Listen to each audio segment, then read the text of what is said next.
السلام عليكم ورحمة الله وبركاته. اخواتي الزملكاوية والاهلاوية. بصبح عليكم صباح الخير.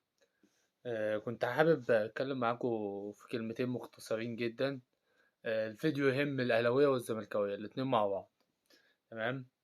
فدلوقتي كنت انا بسأل نفسي سؤال: ازاي إدارة النادي الأهلي قادرة تحافظ على الاتنين اللاعبين اللي بالمستوى العالي بدون اي كل شويه؟ يعني احنا عندنا في الزمالك لما بيطلع لاعب زيزو مثلا، كنا كل ساعتين بنسمع زيزو ماشي، زيزو هيمشي، زيزو مش عايز يجدد، زيزو مش عايز يجدد، زيزو مش عايز يجدد طول السنه.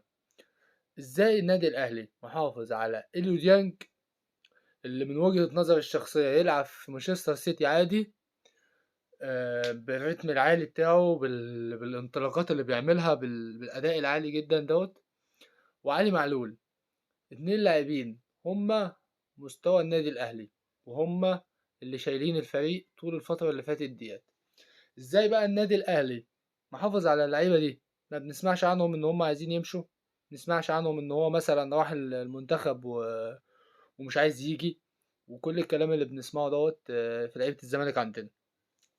فأنا لو مسؤول في نادي الزمالك كنت هعمل حاجة بسيطة جدا جدا جدا.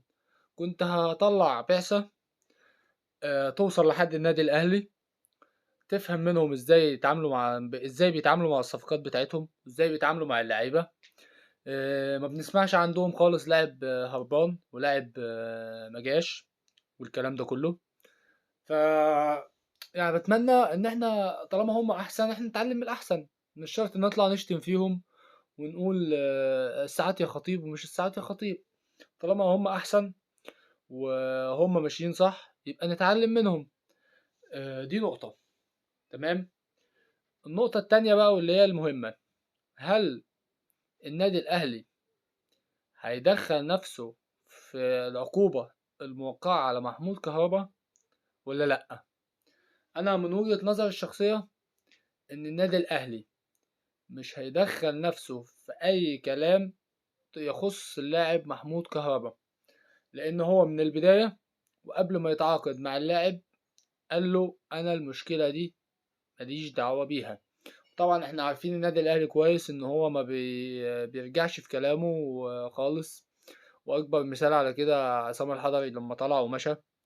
ولحد دلوقتي لو قالوا له، ولحد دلوقتي زمانه بيكلمهم ان هو يلعب ماتش اعتزاله للنادي الاهلي وهم مش هيرضوا طبعا. فانا شايف ان كهربا لازم يحل مشكلته، عشان هو لاعب عالمي ولاعب يستاهل ان هو يتواجد في منتخب مصر. والسلام عليكم.